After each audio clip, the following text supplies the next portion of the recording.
আসসালামু আলাইকুম ওয়া রাহমাতুল্লাহি ওয়া বারাকাতুহু। আলহামদুলিল্লাহি রাব্বিল আলামিন,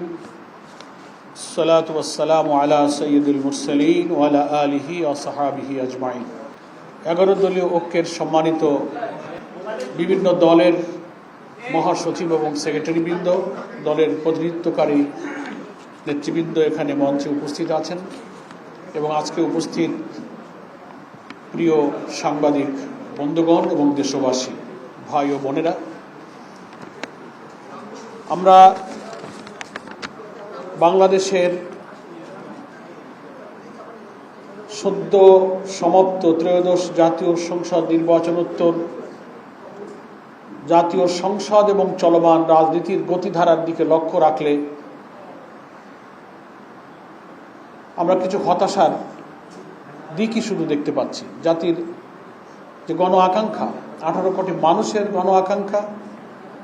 জাতীয় নির্বাচনে যে আশা, উদ্দীপনা, সম্ভাবনা, স্বপ্ন নিয়ে যারা ভোট দিয়েছিল এবং গণভোটের মধ্য দিয়ে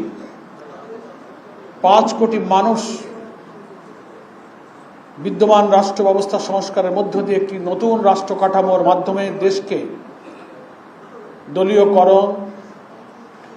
দুর্নীতি, সন্ত্রাস, কর্তৃত্ববাদী শাসন, চাঁদাবাজি এবং একক